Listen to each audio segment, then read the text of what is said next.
नमस्कार। हिमालय के आंचल में बसा हिमाचल प्रदेश विकास का पर्याय, अन्य पहाड़ी राज्यों के लिए प्रेरणा का स्रोत। आपके अपने प्यारे हिमाचल प्रदेश की विविध कल्याणकारी योजनाओं पर आधारित खास कार्यक्रम हिमाचल डायरी लेकर हाजिर हूं मैं मुस्कान। तो चलिए कार्यक्रम हिमाचल डायरी की शुरुआत करते हैं अपने पहले सेगमेंट मंत्रिमंडल के निर्णय से।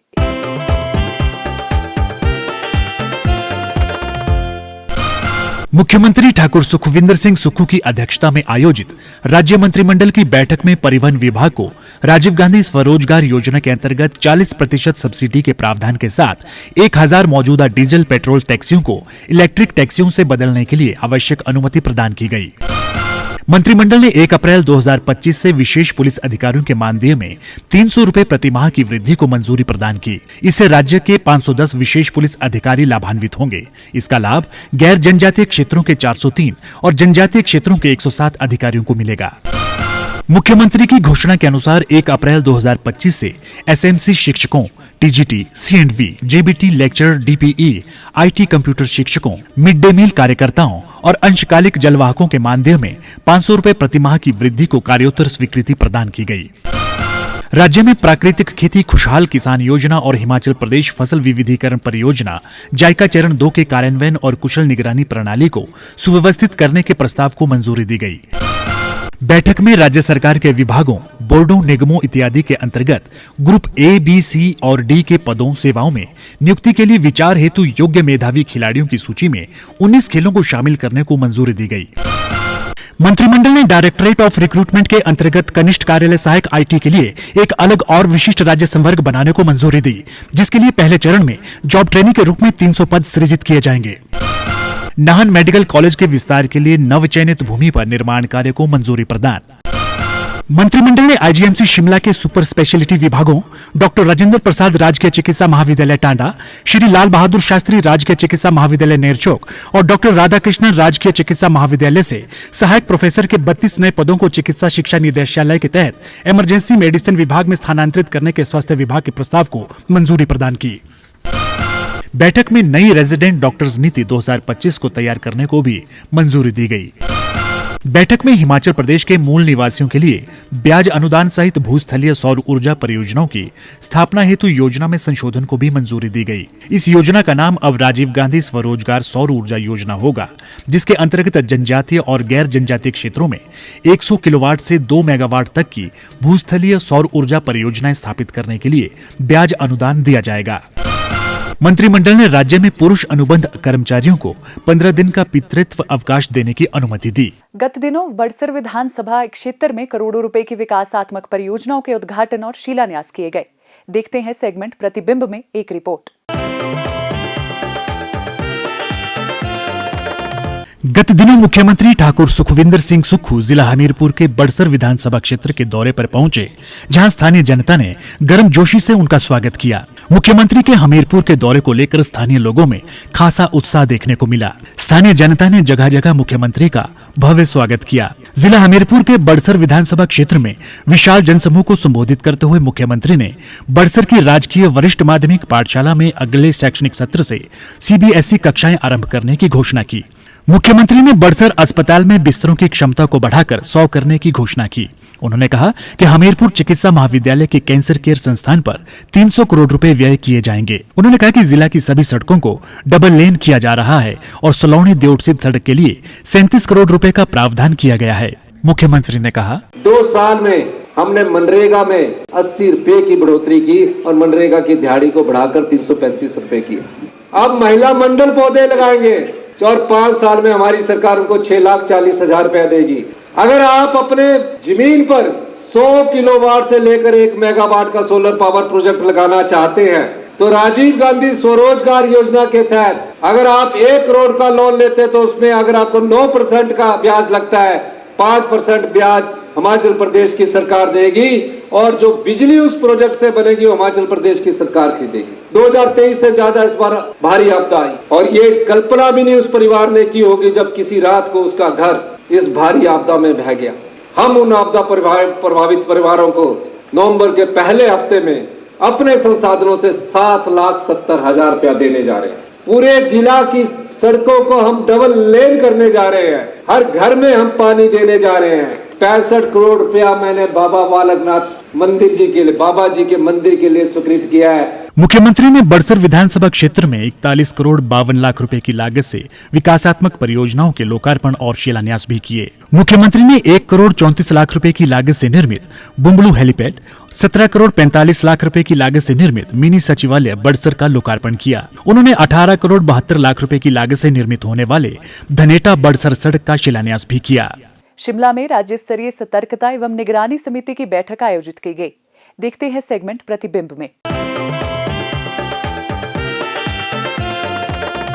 11 वर्ष के अंतराल के बाद गत दिनों शिमला में मुख्यमंत्री ठाकुर सुखविंदर सिंह सुक्खू की अध्यक्षता में नागरिक अधिकार संरक्षण अधिनियम 1995 तथा अनुसूचित जाति एवं अनुसूचित जनजाति अधिनियम 1889 के अंतर्गत गठित राज्य स्तरीय सतर्कता एवं निगरानी समिति की बैठक आयोजित की गई। बैठक में विभिन्न विषयों पर विस्तार पूर्वक चर्चा हुई तथा समिति के सदस्यों ने अपने सुझाव प्रस्तुत किए।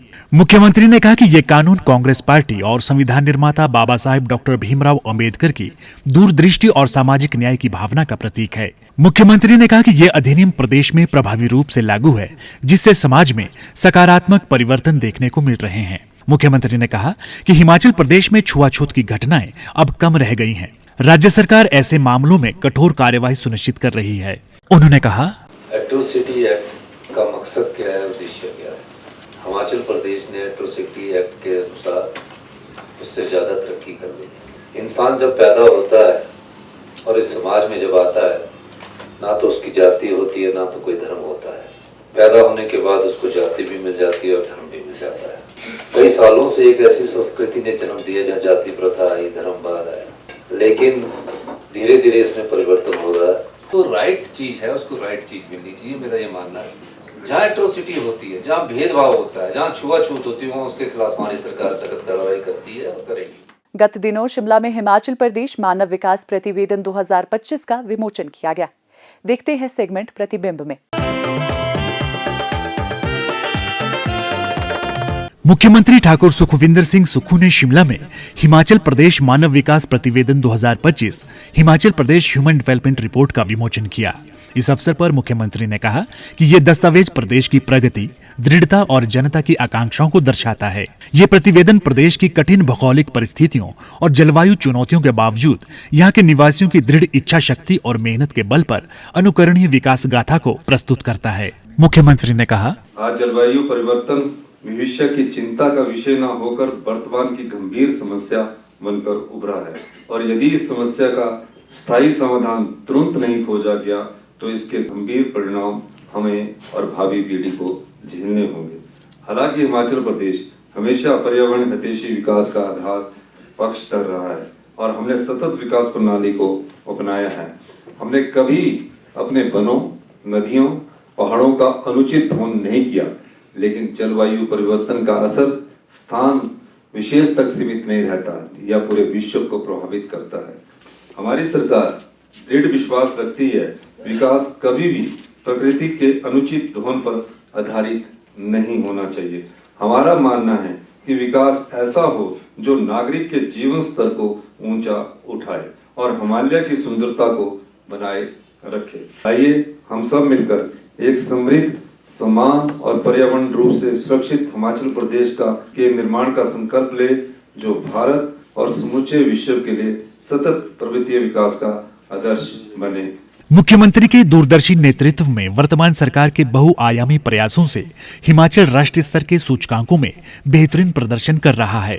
सरकार के लिए गए निर्णयों की अंतर्राष्ट्रीय स्तर के संगठनों द्वारा सराहना की जा रही है। मुख्यमंत्री ने वित्त वर्ष 2025-26 की बजट घोषणाओं के कार्यान्वयन के लिए वरिष्ठ अधिकारियों के साथ समीक्षा बैठक की। देखते हैं सेगमेंट प्रतिबिंब में। शिमला में मुख्यमंत्री ठाकुर सुखविंदर सिंह सुक्खू ने वित्त वर्ष 2025-26 की बजट घोषणाओं के कार्यान्वयन के लिए वरिष्ठ अधिकारियों के साथ समीक्षा बैठक की। उन्होंने अधिकारियों को निर्देश दिए कि सभी बजट घोषणाओं को धरातल पर उतारा जाए ताकि आम जनता को अधिकतम लाभ मिल सके। मुख्यमंत्री ने कहा कि राज्य सरकार शिक्षा, स्वास्थ्य, खाद्य प्रसंस्करण, हरित ऊर्जा, पर्यटन, डाटा स्टोरेज और ग्रामीण अर्थव्यवस्था को सुदृढ़ करने पर विशेष ध्यान दे रही है। उन्होंने कहा कि इन क्षेत्रों में विकास की नई संभावनाओं को देखते हुए आगामी समय में और भी जनहितकारी योजनाएं लागू की जाएंगी। मुख्यमंत्री ने कहा कि विकासात्मक परियोजनाओं के लिए राज्य सरकार के पास धन और संसाधनों की कोई कमी नहीं है। उन्होंने सभी विभागों को अधूरी परियोजनाओं को तीव्र गति से पूर्ण करने के निर्देश दिए। मुख्यमंत्री ने कहा कि ग्रामीण क्षेत्रों के लोगों, किसानों और बागवानों की आमदनी बढ़ाने के उद्देश्य से ग्रामीण अर्थव्यवस्था को सशक्त किया जा रहा है। उन्होंने कहा कि प्राकृतिक उत्पादों के प्रमाणन और विपणन पर विशेष ध्यान दिया जा रहा है ताकि किसानों को उनकी मेहनत का उचित मूल्य प्राप्त हो सके। उन्होंने कहा कि स्वयं सहायता समूहों द्वारा निर्मित उत्पादों को हिम ईरा ब्रांड के अंतर्गत बढ़ावा दिया जा रहा है, जिससे इन समूहों की आय में बढ़ोतरी हो रही है। हाल ही में सामाजिक न्याय एवं अधिकारिता विभाग और अन्य अधिकारियों के साथ समीक्षा बैठक आयोजित की गई। देखते हैं सेगमेंट प्रतिबिंब में।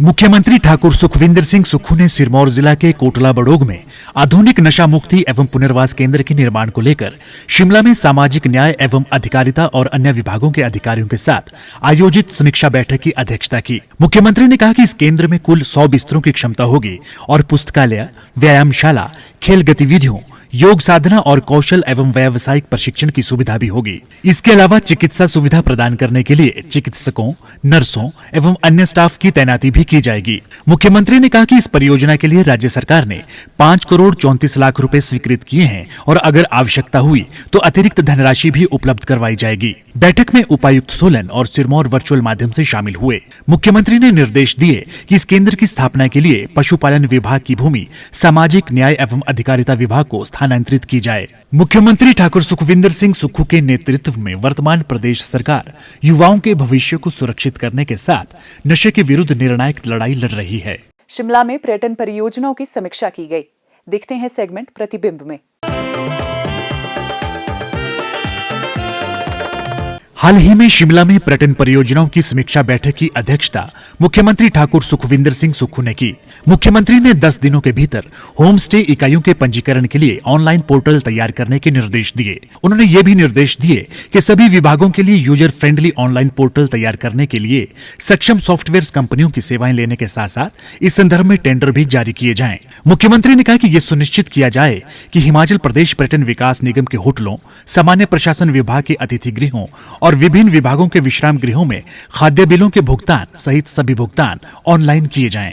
मुख्यमंत्री ने एशियन विकास बैंक और पर्यटन विकास बोर्ड परियोजनाओं के लिए नक्शे तैयार करने के लिए पेशेवर आर्किटेक्ट्स की सूची तैयार करने के निर्देश देते हुए कहा कि इसे 10 दिनों के भीतर विज्ञापित किया जाए।